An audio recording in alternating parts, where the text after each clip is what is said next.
Om Ajnanatimidandasya Jnananjana Shalakaya Chakshurun Militam Dhena Tasmai Shri Gurave Namah.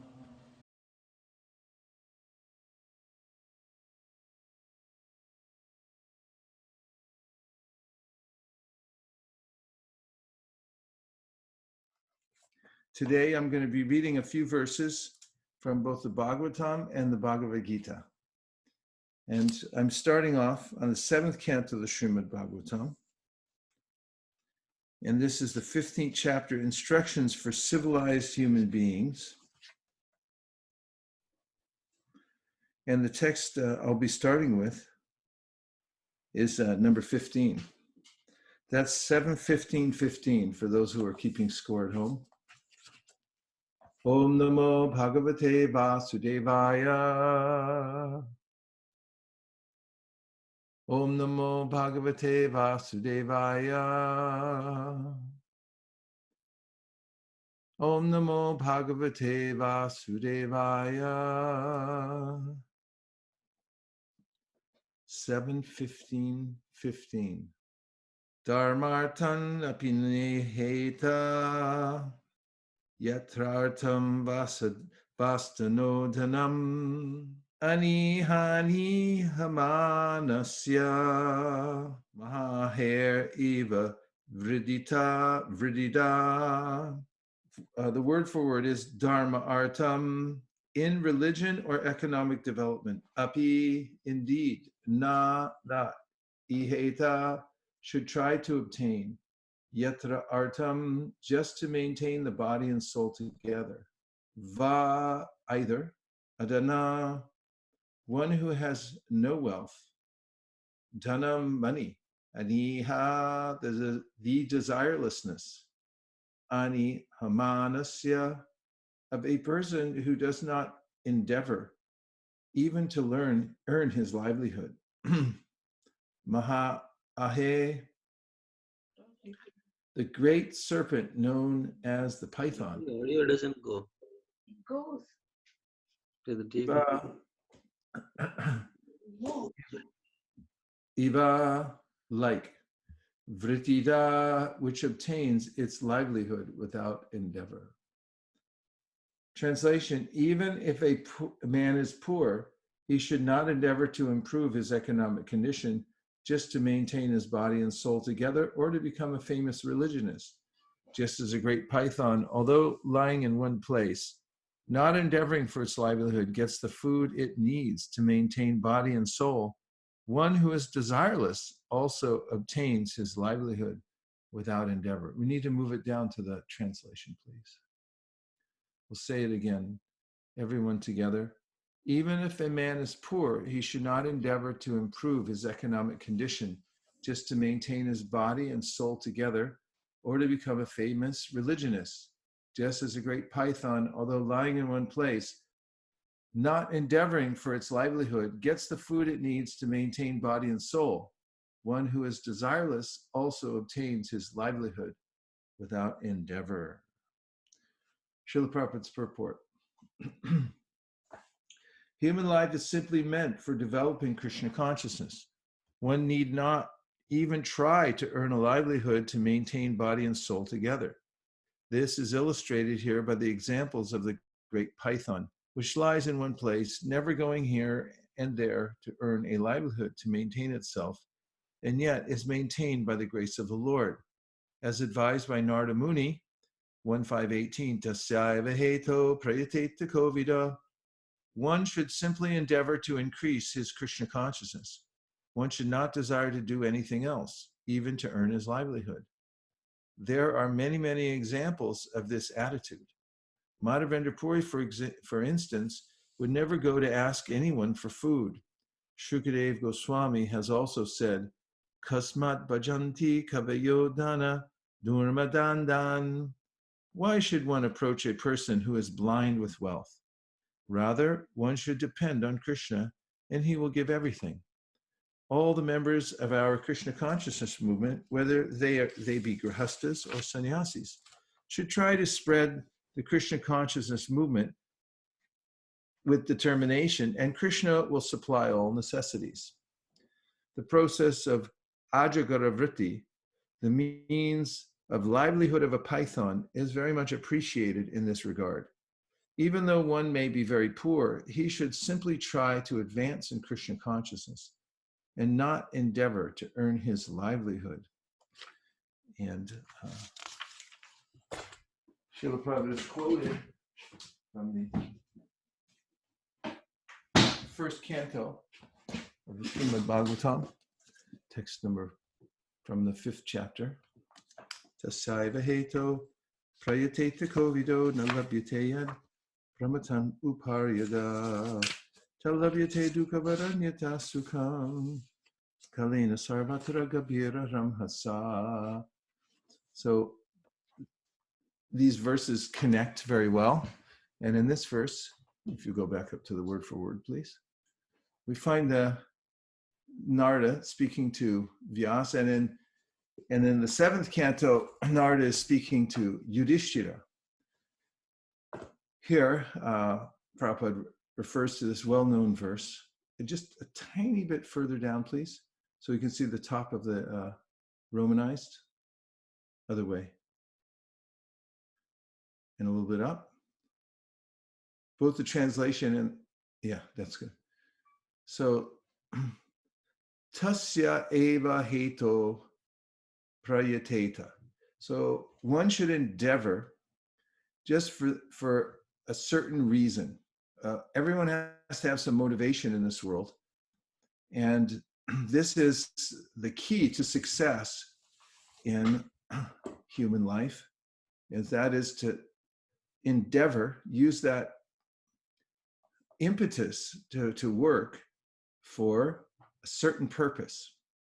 And this is for, as it says in the 7th canto, civilized people. And here it says Kovida, one who is philosophically inclined. Kovida means intelligent also. He's learned and has a higher perspective. So first he says what not to do. Nalabhyate yat ramatam upari ada. Upari ada means from the top to the bottom. You're not going to get wandering around and trying for it. Well, what you are going to get is you're going to get miseries.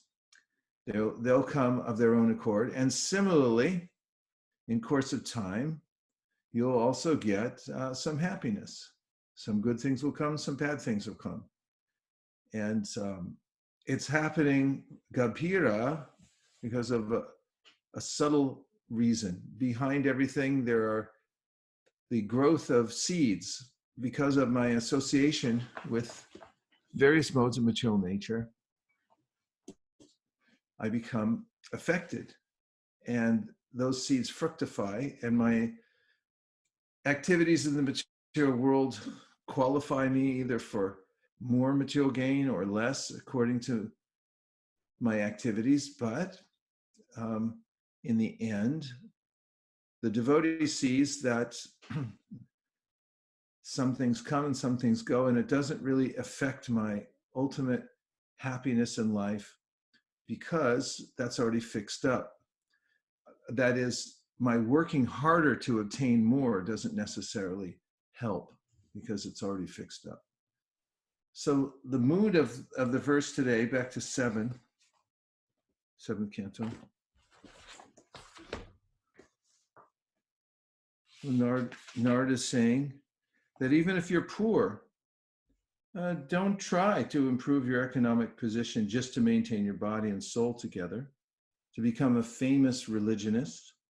And then he talks about the python who stays in one place and then waits for the food to walk by and then grabs it. So this is something that's one may, it may sound counterintuitive. To some degree, one has to, if one's a farmer, go out and till the field and put in some seeds.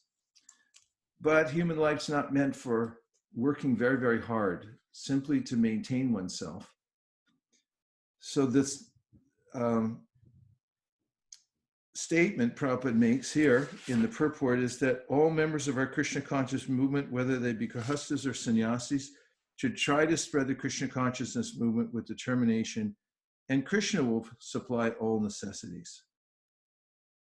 And he finishes by saying that the snake, the python doesn't try so hard, and he gets his food also. So this is the mood of this chapter, instructions for civilized human beings. Civilized means that one understands that there's a higher purpose to life and endeavors for that. So as I promised, I'm going to read from the Bhagavad Gita also. This verse, which is the second chapter, 50th verse, relates very well to this concept.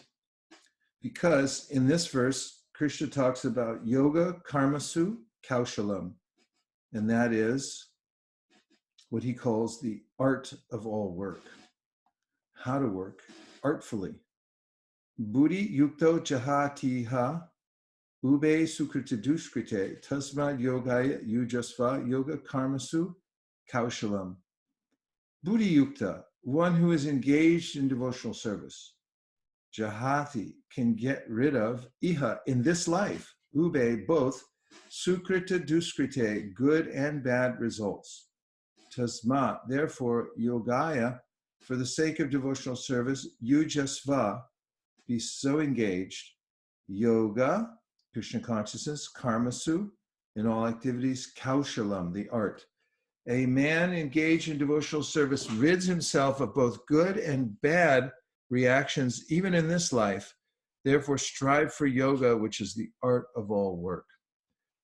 Srila Prabhupada's purport. Since time immemorial, each living entity has accumulated the various reactions of his good and bad work. As such, he is continuously ignorant of his real constitutional position. One's ignorance can be removed by the instruction of the Bhagavad Gita, which teaches one to surrender unto Lord Sri Krishna in all respects and become liberated from the chained victimization of action and reaction, birth after birth. Arjuna is therefore advised to act in Krishna consciousness, the purifying process of resultant action. So, as Krishna already established early on in the third chapter of the Bhagavad Gita, no one can stop working, but the art of work is to work for Krishna, dedicate one's activities for Krishna. And Prabhupada says in the purport to this 7th canto verse that one should try to spread the Krishna consciousness movement using one's mind, intelligence, resources, bodily strength. And then Krishna will supply all necessities for such a person. You can see how when Prabhupada first came to America, he didn't have any real secure idea of where he would stay or how he would get money. And he used to point out regularly that after sitting and chanting Hare Krishna and presenting Krishna consciousness, people came and then resources came. And there was an abundance of facility all over the world. And it varied, of course, but it was a miraculous, there was a miraculous appearance of all kinds of manpower and resources, money, food being supplied to all the devotees around the world who were, at that time especially, simply spreading Krishna consciousness. There was no other outside work really going on. Of course, in the very beginning, Prabhupada did have people doing driving cabs and things like that, told them to hold on to their work, but they were donating most of their money to spread the Krishna consciousness movement. So now we'll just take a few reflections on these concepts before I move on to the next couple of verses in the Bhagavatam.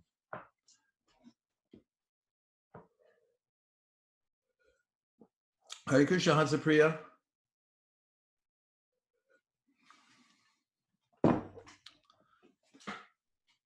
I think everyone's muted.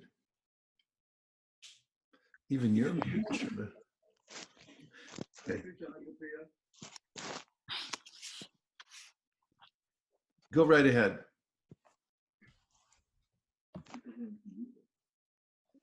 Hare Krishna. Hare Krishna. I like the point how Krishna provides everything. Like I think the Sanskrit term was ajagara vritti. So I think that's nice to know that Krishna is always supplying like necessities. So we should strive for something more than just the basic. Yes, that's the term, ajagara vritti. In this 7th canto, I think that's nice to know that Krishna is always supplying. Ashada, do you know why we're getting an echo? Yes, that's the term, ajagara vritti. I can't hear you.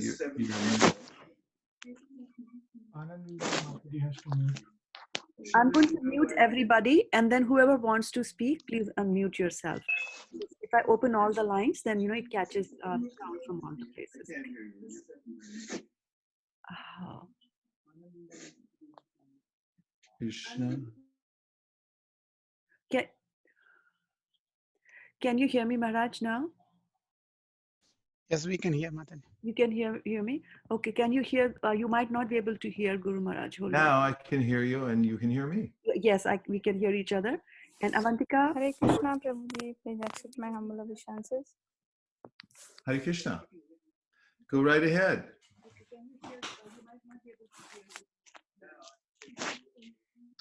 If you're having a side conversation, can you please mute yourself? Hare Krishna, Guru Maharaj, this is Manjula.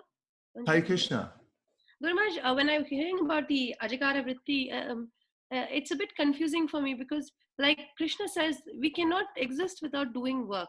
And yet the python sits there waiting for food to come to it. We work in Krishna consciousness. We try not to do too much work for our own benefit, right? But we still keep working. So how does this, is it an allegory? How does this work for us? When you say just sit there and it will come to you. I don't know, but right now nobody's working, so I just thought I'd read this verse to make you feel better. Because if you don't have any choice right now, and a lot of people around the world don't, they're especially people who do, labor where it requires physical contact. There's really no alternative except to just sit there and wonder what's going to happen next. But to one degree or another, we're kind of physically restrained, aren't we, Manjula Kanta, right now? So now I thought we could think about the python. Now, yes, Krishna says you have to do a little work, and I mentioned that if you have a field and you're going to plant something. Like I've been doing a lot of gardening these days, neglecting my garden and a lot of other things when I was traveling, and now I can just step out and plant things and weed things, and I'm doing that, and I'm just thinking of the miracle that's going on out there. It's like, you mean, Krishna, all I have to do is put a few seeds in the ground? Janu Muni sent me about 100 different kinds of vegetable seeds, and now all I have to do is just put them in the ground. And this morning there was a little rain coming down, and I was thinking, thank you, what a gift! I don't even have to water anything. And I was thinking, well, this is how farmers feel. They're really connected to Krishna because they say, yeah, you got to do a little work, but it's not that much. I mean, I didn't engineer the fig tree. The leaves are coming out on it now.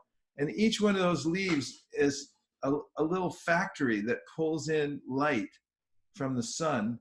And then it goes through photosynthesis and it manufactures energy. And then it produces a fruit. A fig is a fine fruit, I must say, even though sometimes it's used as a demeaning term, you're about as big as a fig or something like that. But it's an amazing fruit. And, when we see how gardening works, how farming works, cow gives milk, there's fruits, there's vegetables, there's seeds, there's nuts. And even if you don't want to take trouble to grow them, like people, and mind you, we're in this chapter about, the renounced order of life, yes. But here's the thing. We're getting different screens there.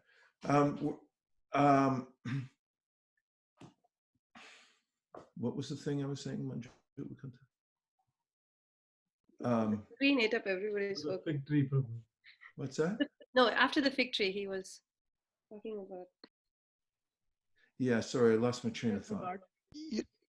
You're talking about your seeds, which you were planting in the garden, Maharaj. Lost. Janu. Anyway, it's gone.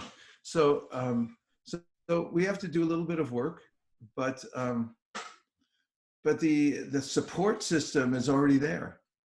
The support system is already there. The food comes out. You have to go out and pick it for sure, you know. But we can see how Krishna is supplying to living entities and so forth. And so, yeah, the work is there. But the art of work is to always remember that Krishna is behind it, and not to become overly concerned with stockpiling wealth, because then we lose. I mean, one has to be practical, you know, in today's world, and you know, you have to have some kind of plan, but don't become overly concerned. Dedicate your activities, depend on Krishna and so forth. Yes, Maharaj. Okay. Vaisesika Prabhu, Hare Krishna. Hare Krishna, Thank Hansapriya. you. So how you were describing how Prabhupada came and, you know, he had nothing and how everything flourished, how Krishna supplied everything.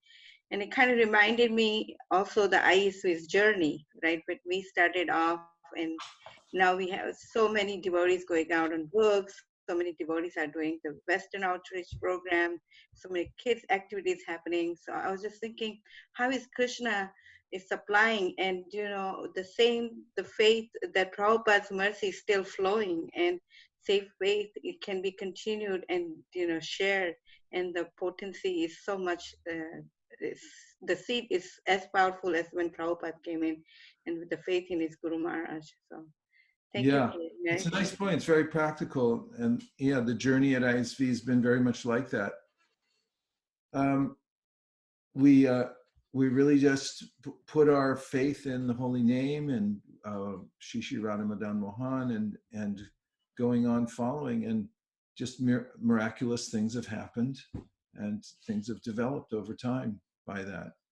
So that's that's the real security in life, is that art of work, depending on Krishna as we go forward. Thank you. Hare Yeah, Krishna. Hare Krishna Maharaj. Okay, Hare Krishna. Go right ahead. Mayapur Bihari wins the tie. Okay, Mayapur Bihari was trying to get in, and then Risheshwari Leela, and then Shraddha Devi Dasi. Danvats Maharaj. So Maharaj, you know the last part of Manjula Kanta Mataji's question, the answer you gave, can you elaborate a little, which is how do we take this verse, you know, in the practicality, because of time, place and circumstances? Mine, at least my mind, always tricks me to interpret it the way I want it. But can you elaborate? You did mention it in the last part of answer that you gave to Manjula Kanta Mataji. Well, the practicality behind it. Well, when you're a Grihastha, and we read that chapter earlier in the week or last week, there's a way in which you should be productive and you should produce things. So Grihasthas work, and they work hard, and they take, so according to the Bhagavatam, they take the gifts that come from the sky in the form of rain. They take gifts that come out of the earth. Those are just flat out gifts that come out of the earth and out of the sky. And they take gifts that come of their own accord, says the Bhagavatam. And they put those gifts together so that they can serve others. They can use that wealth to nurture others. So the practical application is, as Prabhupada points out elsewhere, the atmosphere in Kali Yuga is a little topsy-turvy. You know, we're not farmers and so forth, although Prabhupada recommended that we do start farm communities and live in that situation. We're living right in the city, ostensibly so we could preach Krishna consciousness readily, and we're right there. And so what Prabhupada says about livelihood is to be inventive. So it's not so important what you do, but do something to keep body and soul together, and to, if you're doing as a service, to make money so that you can spread the Krishna consciousness movement. And kamasya nendriya pritir labo jiveta yavata jivasya tattva jignasa narto yascheha karmavi. We have a right to get what you need to stay healthy and live a balanced life, but don't do it for sense gratification. Once that enters into the mind, then I'm going to make a permanent solution here in the material world. The main idea is thinking, I'll have so much wealth that I'll kick back and then I'll be the king of the world. I won't have to do anything, and so forth. But that doesn't work. What does work is if one's hardworking, you work hard, but you dedicate the results of that to Krishna consciousness. And maintaining one's family is not outside the realm of Krishna consciousness. Rupa Goswami points that out. Jiva Goswami points it out in his commentary to Bhakti Rasamrita Sindhu, that if you work and you maintain a family so that you can all serve, that's still devotional service because you're using it in Krishna's service. Is that practical enough? Yes, yes, Maharaj. Thank you so much. Yeah. I mean, you work hard, and you're working in an industry that you trained for, but you use all your resources, your whole family, to spread Krishna consciousness. I mean, your name is synonymous with Bhagavad Gita around the world. I just saw, Bhadri Narayan Maharaj passed around your report from the Motel Gita, and people were thinking, how is this happening? And it wouldn't be happening if you had made the choice, I'm going to stay here in the middle of Silicon Valley. I'm going to keep working, riding on that stupid BART train. You have to wear earplugs just to be on the train. I don't know if you have to do that anymore, but you used to. And you earn money so you can maintain a house and go on doing your service. Okay. Thank you, Maharaj. Hare Krishna. Hare Krishna. Yes, Rasheshwari Leela was next, and then Shraddha. Hare Krishna. Hare Krishna. This verse actually was reminding me of the, in the Acharya series, the DVD series of Prabhupada's morning walks. He mentions the same thing. And, that was one of the first videos I watched actually of his Divine Grace. And he says the same thing, that we are using this park. And you see all the people who are working hard to pay for these parks, all the tax money, they're not here. And we are here as devotees using them. I was reminded of that, one person works hard, but actually whoever is supposed to utilize it, in the end, they will utilize it. And I also liked your point about, how you're doing gardening in this free time that you have since you're not traveling. And I was thinking myself that, one of the things that has come to my mind is the self-sustainability, which, we are sitting in a rural setting, in an urban setting, cannot have as much as we would like, but a lot of devotees do whatever they can with whatever land they have, and see how they can contribute towards the vision of Srila Prabhupada. Thank you. Nice points. It's amazing how much produce you can make on a tiny piece of land. I've seen in Japan where, they went through some hard times. Their whole country was decimated after the war. And they're not only that, they were humiliated. People really, it was a big change for them because they thought the emperor was God, or he was God's direct representative. And when he surrendered to the United States and the Allies, people just said, "Oh, it was they were flipped on their heads, and the country was smashed, and they started over, and they developed it again in amazing ways. And one of the ethos there is that people don't waste any space. They grow things everywhere. Even if there's a tiny patch of land in their house or in front of their house, even businesses in front, if they have a little patch of land, even in Tokyo, you'll just see a little space outside the window and they'll be growing all kinds of stuff there. So it's amazing how much you can do with the land. Thanks for those reflections. Shraddha, you had your hand up.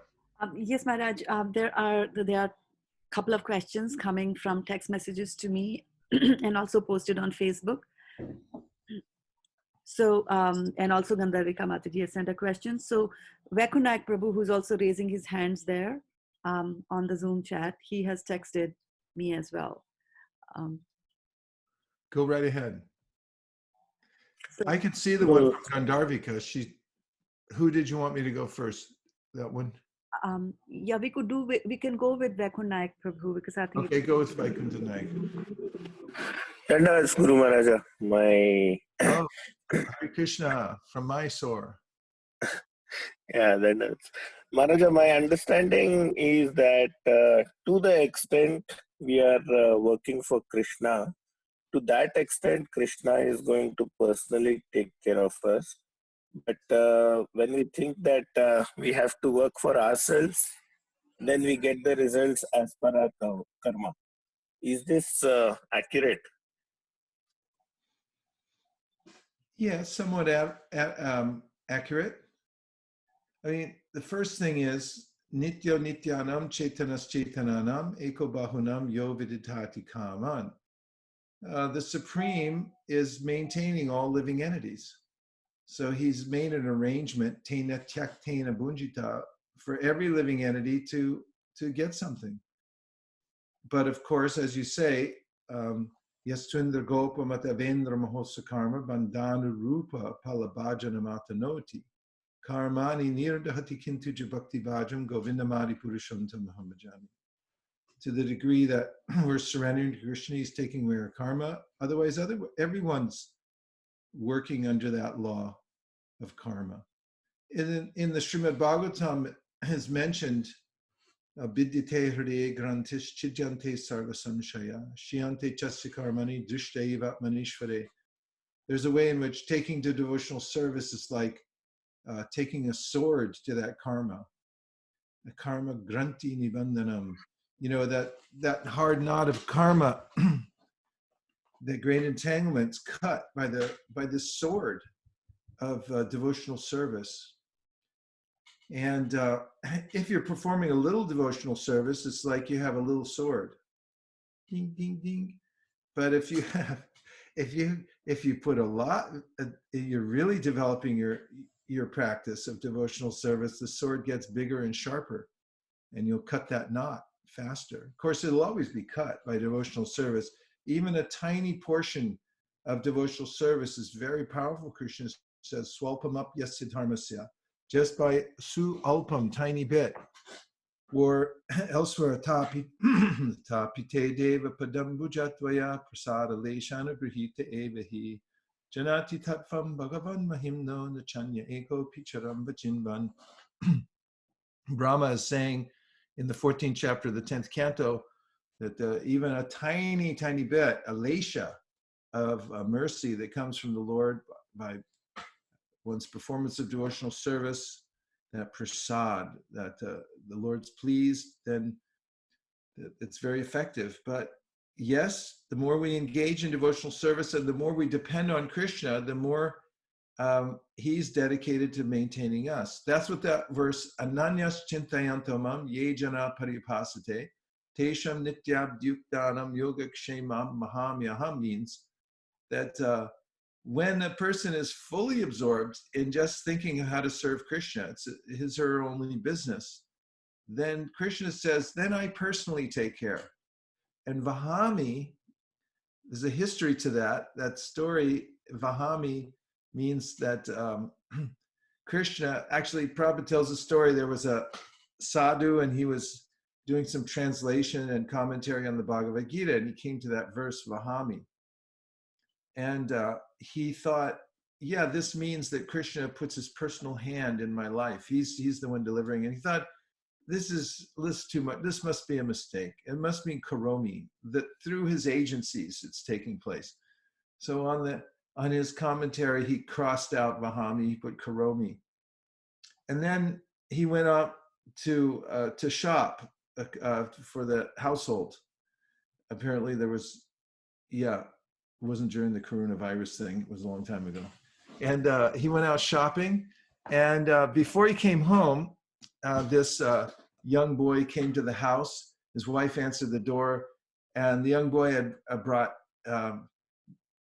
bags of produce, beautiful produce, and said, you know, I've brought this for you. And his wife noticed the beauty of the boy and said, you look like you've just been in an altercation. What happened to you? Did somebody hurt you? And he said, oh yeah, it was your husband. You know, he scratched me. And his wife was dismayed at the whole situation, of course. When her husband came home, she said, you know, this boy brought this produce, and then he said that you scratched him. Why did you do that? What have you been doing?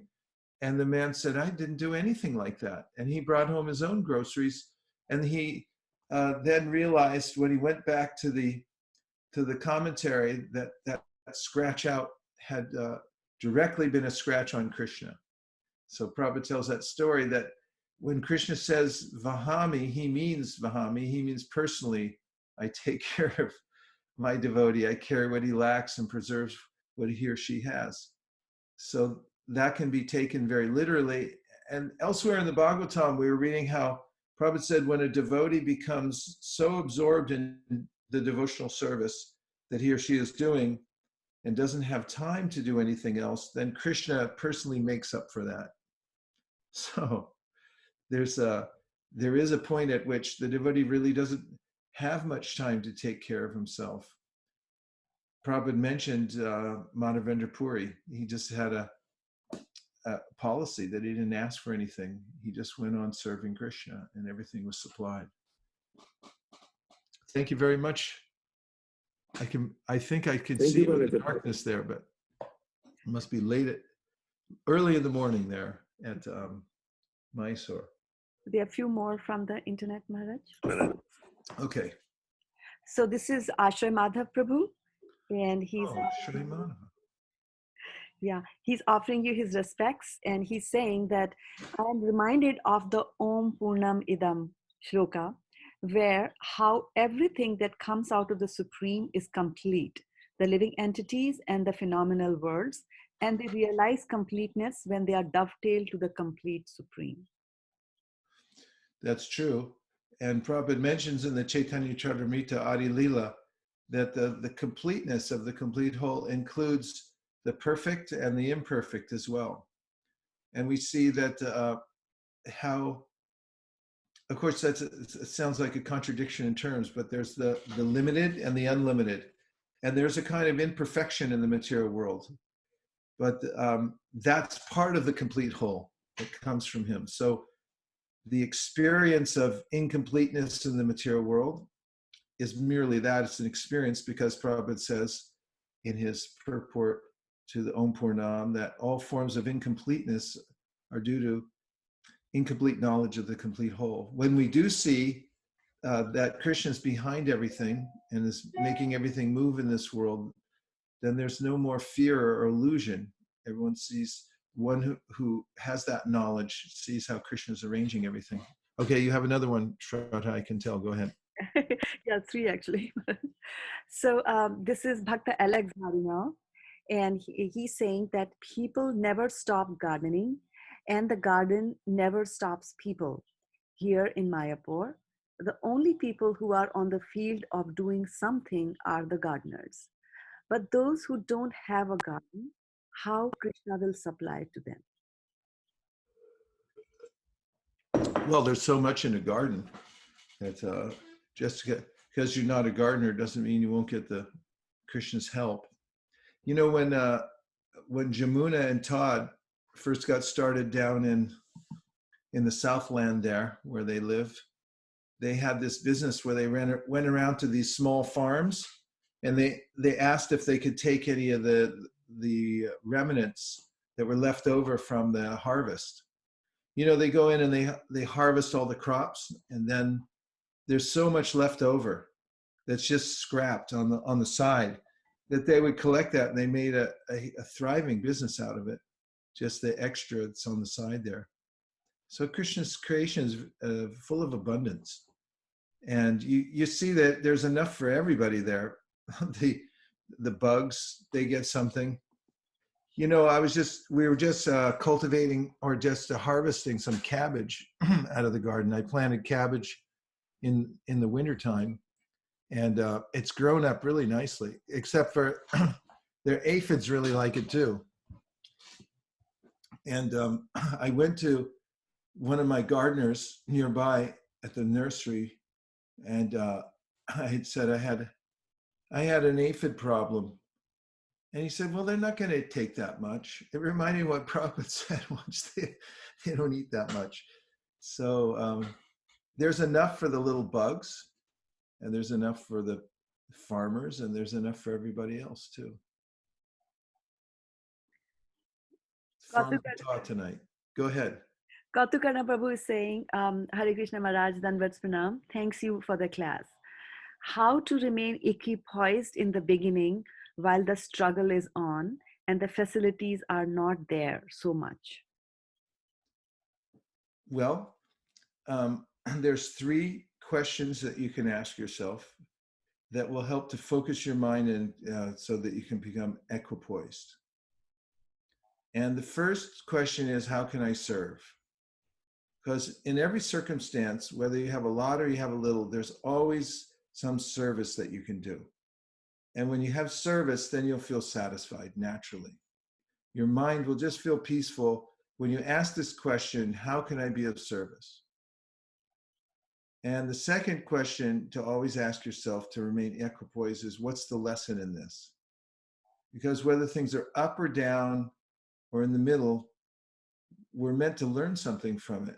And instead of lamenting that I don't have what I want, because we never get what we want. Ultimately, this is the nature of greed. When we have enough, we think I need more to be satisfied. But if I'm simply looking for the lesson in every circumstance, up or down, then I'll be happy. And the third question to ask constantly is, what's the best use of my time right now? Because generally in the exact moment we're in, there's nothing wrong. I'm just projecting into the future and thinking something may be wrong in the future, but I'm okay right now.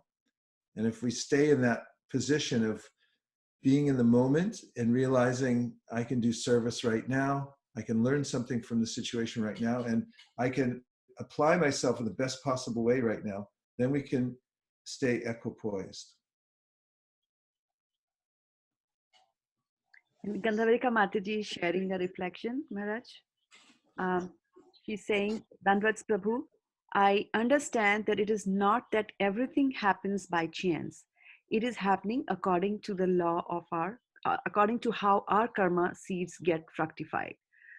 This forces us to take responsibility for our actions and inspires us to do Krishna work so that our bhakti seed grows and burns our karma seed.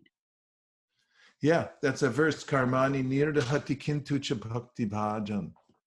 We should know, says Brahma in the Brahma Samhita, that from the tiniest little entity in the material world up to Indra, the king of heaven, everybody's getting the result of their karma, except karmani nirdahati kintucha bhakti bhajan. That's why you have to get your bhajan on. When you're worshiping Krishna, your karma is being destroyed.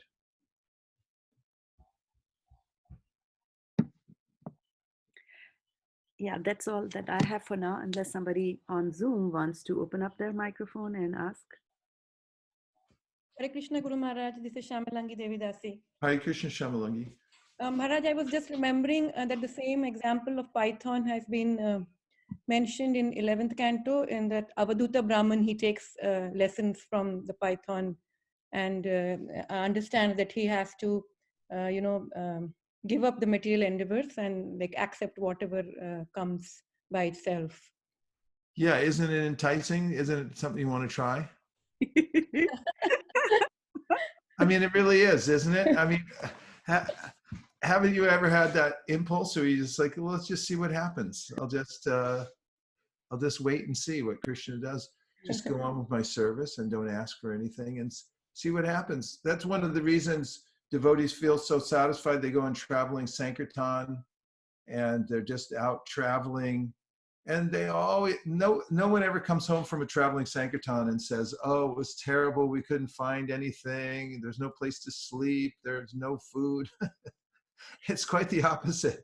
They live like kings, and they go out with nothing.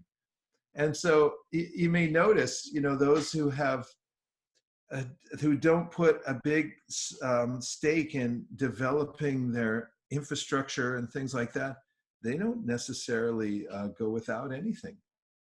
So these lessons from nature that, pythons, other animals, I watch earthworms out here at this time of year, they're crawling around, and they're fat. I mean, they're eating something. I don't know what they eat, but they're certainly eating, and everybody's, looking good. So earthworm has no diploma. He doesn't have any hands. There's no hands on an earthworm. You notice he's just like this, like, where are you going? I don't know, there's food over here. Who told you? It's super soul in my heart. And so Krishna's there. He's within everyone's heart. He's watching out for every living entity. Of course, there's this karmic interference. The modes of material nature get involved. And Krishna says in the Gita that that's really just the nature of the material world. It's not that I'm imposing that, it's that you're involved in it. So that's why he's giving the instruction of the Bhagavad Gita and talking about the art of work. He said, here's how to disentangle yourself from all the sticky parts of the world, and just take the sublime part, which is work for Krishna. And then you're happy to have limbs and eyes and senses because it's nice. You're using them for Krishna. And you feel satisfied because you're doing service. So life becomes happy. Yoga Karmasu Kaushalam. This is the art of work. Hare Krishna Maharaj. Hare Krishna. Hare Krishna Maharaj. Dandavat Pranam. This is Radha Kripadas. Hare Krishna from the cow pasture in Vrindavan. Maharaj, I had a very poor fund of knowledge about the biology, how, all the aspect of biology. I never paid much attention in my life. So somehow yesterday when I was trying to find out how vaccine works, how a human body behaves, and how this antigen, pathogen, and all these terminology which I was hearing. Yeah. I actually, after spending like a 20-30 minutes with how the vaccine works, and then I started appreciating Lord Krishna or Brahma. I actually start with this body is created. I mean, how you're injecting a virus to a body and then allowing a body automatically developing tendency to counteract those things. It's so amazing. I was just like, rather than worrying about, whether there would be vaccine ready in another year or so, I started appreciating. I'm feeling so happy. Body is such a design to a level where you feel like, wow, amazing. I was so grateful and happy. But you still didn't go out and walk around and talk to people and shake hands, though. No, I did not. Yeah. I mean, there's both sides. Careful. But I had a similar experience this morning. I was weeding. And there's this most amazing kind of weed in my yard this time of year. And it has little prongs that stick up. And on top of it are these tiny little pods. If you don't get into it early enough, and my gardener taught me this years ago, but I'm late a lot of times for it. But as soon as you touch it, it explodes. The seeds go flying, like hundreds of them in every direction. They even hit me. So you just touch it to pull the weed out, and it goes pop, and it goes, too late. I'm already planted everywhere. And these kinds of systems are there everywhere within nature. The living entities are all eager to, populate and keep expanding. And there's jiva sajivanam, the law of one living entity as food for another. But it's all being orchestrated by the Supreme Personality of Godhead. You can see the engineering part to it, right? Yep. Thank you. Nice observations. Thank you very much. I was also thinking along those lines of, how, and this I heard in SKP Prabhu's lecture he gave a few months ago.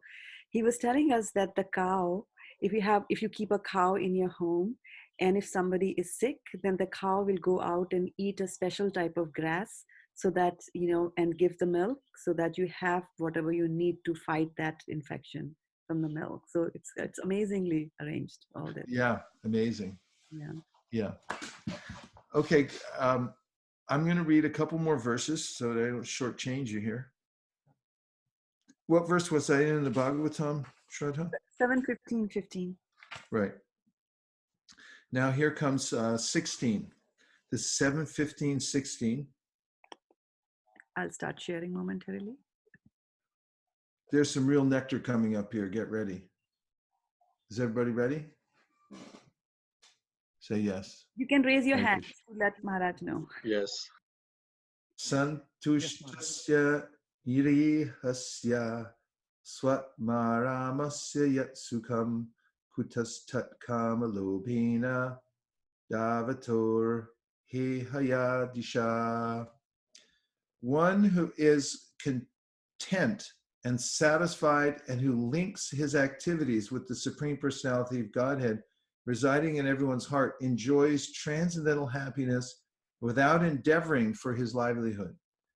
Where is such happiness for a materialistic man who is impelled by lust and greed and who therefore wanders in all directions with a desire to accumulate wealth?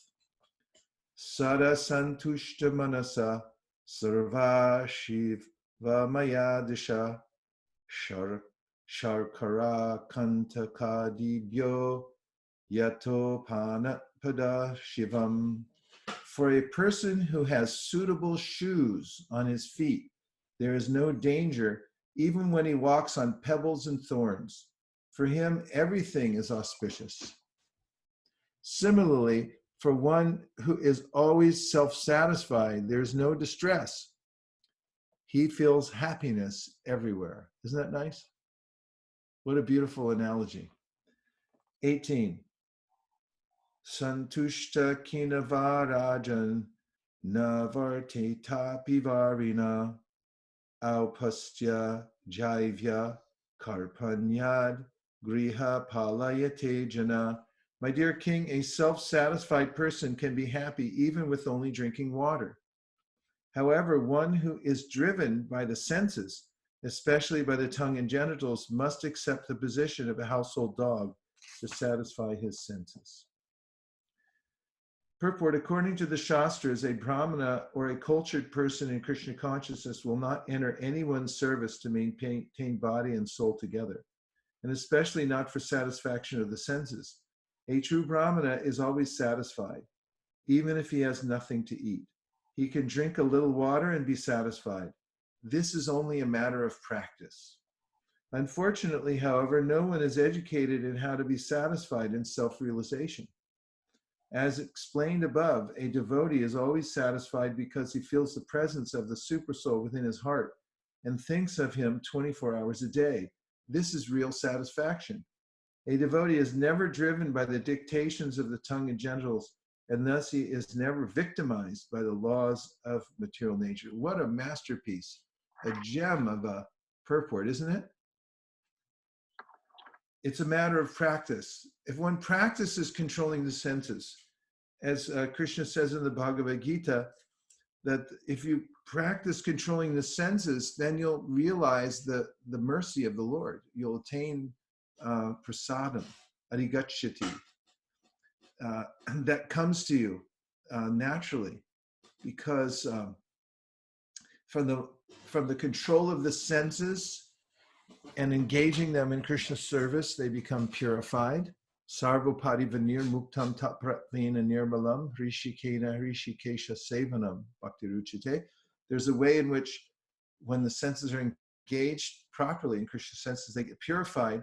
And when they come to the mode of goodness, in the 14th chapter of the Gita says that there's this prakash, or this illumination that comes from the senses, and one naturally feels happy. So this isn't full Krishna consciousness, but you can see even from the mode of goodness that one feels a natural happiness, and when that mode of goodness becomes completely pure, it becomes Shuddha Sattva, then one is always in touch with Krishna from that position. Shuddha Sattva Visheshatma. And Sattvam Vishuddham Vasudeva Shabditam Yadiyate Tatra Puman Apavrita. One becomes uncovered when one comes to the position of Shuddha Sattva, pure goodness. And then one can always see Vasudeva from that position. So practicing the tenets of devotional service, very important.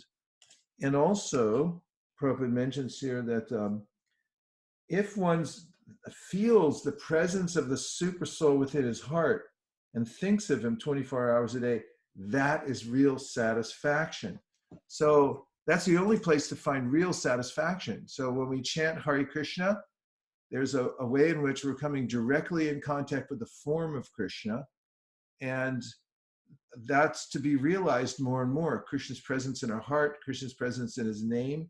And when we stay absorbed in Krishna and the transcendental vibration and his service, then we'll feel satisfaction, no matter what the external circumstances are. So a little control of the senses, raga dvesha vimuktaistu vishayan indrayaishcharan atma vasharavati atma prasadam arigachati. It invokes the mercy of the Lord, and also engaging in his service, hearing about him, staying closely in touch with Krishna always, then there's satisfaction in the heart. Okay, let's see if there's a few more reflections from these verses. What did you think of them? What parts of them did you remember? Hare Krishna, Guru Maharaj. I knew you were going to check in because these verses were irresistible, right, Devavrata? Yes, very irresistible. You couldn't restrain yourself. Go right ahead.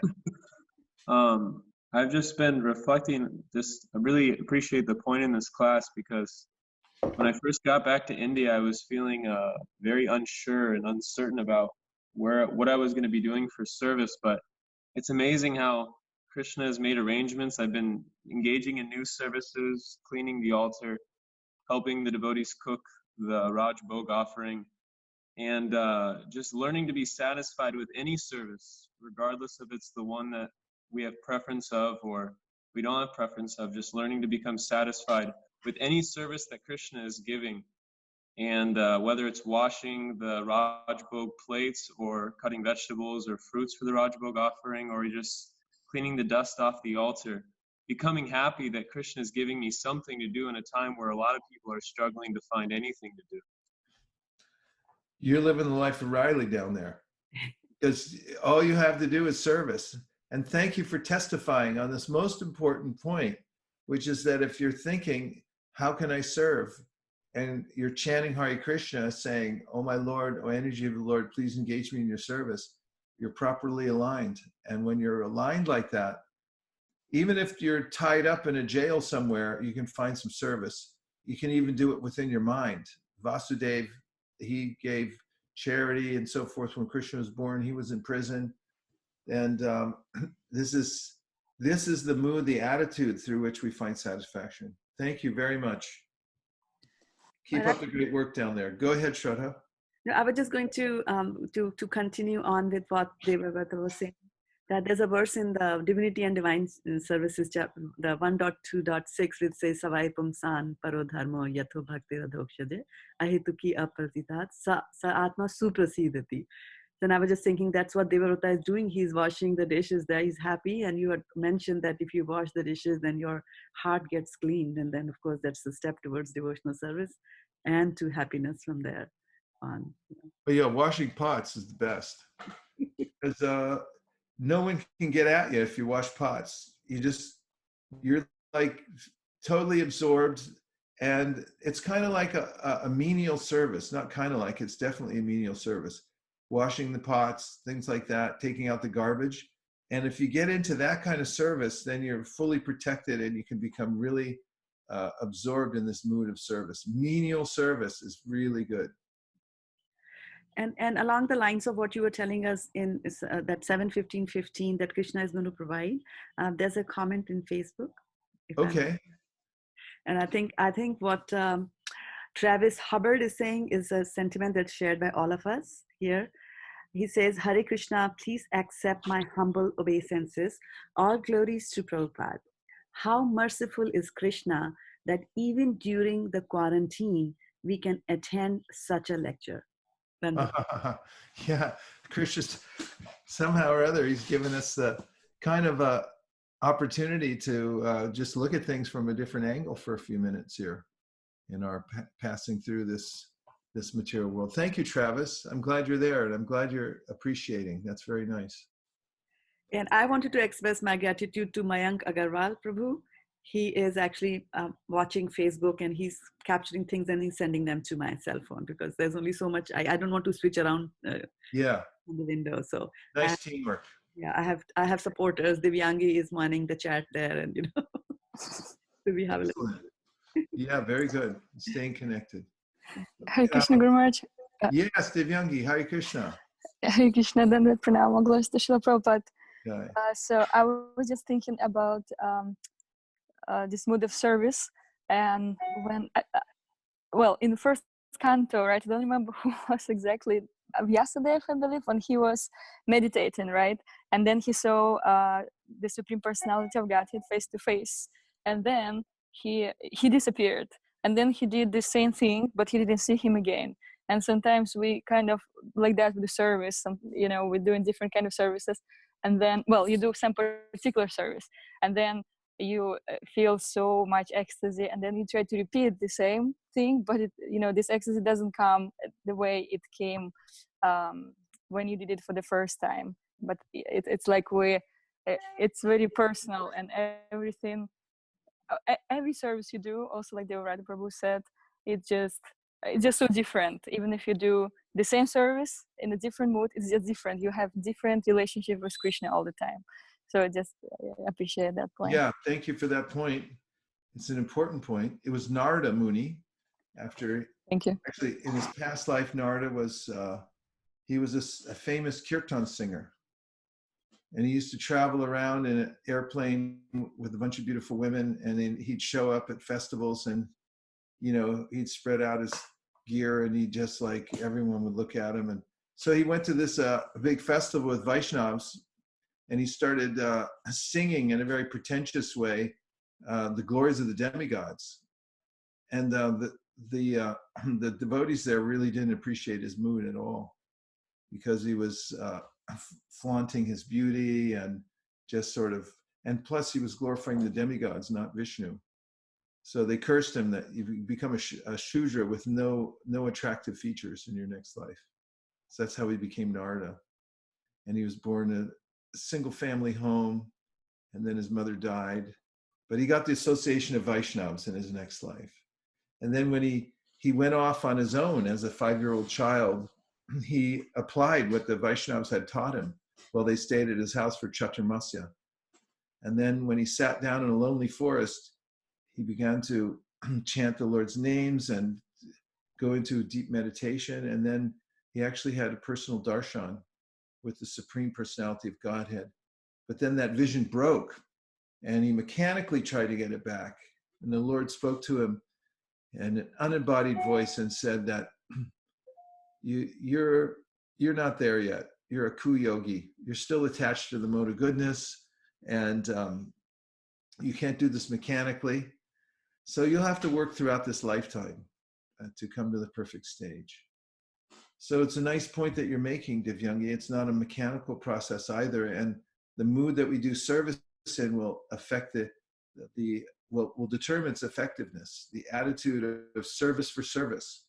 And I think I'm supposed to stop now, because we need a little break before the reading, and also there's also the japa at 6 o'clock, which we should probably attend, right? Yes. So we're going to take a break right now until 10 minutes after 6. And then we'll take up the reading of the Ramayana. Is that all right? Yes. So I will stop the broadcast on the Facebook other channels there, and then I'll start it again so that the next session will be a separate one. So we're getting off here, and then we're going to join up with the Japa Circle International. And then after that's done, we're going to come back here, right? Yes. We're going to continue the reading of the Ramayana. Yes. Vanchakalpadurvishta kripasandhavevacha patitanam bhavanibhyo vaishnavebhyo namo namaha anantakoti vaishnavindiki jai gaur premanande haribo nitai gaura haribo haribo haribo gaura haribo nitai gaura haribo haribo Hai Gaurari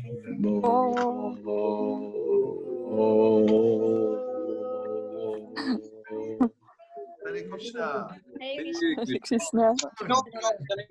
Keep chanting. Don't stop. Keep chanting. Hari Bo. Maharaj ki. Jai. Nachari Armarman, Nachari Armarman, Nachari Armarman, Nachari Armarman, hey, Nachari Armarman, Nachari Armarman, Nachari Armarman, Nachari Armarman.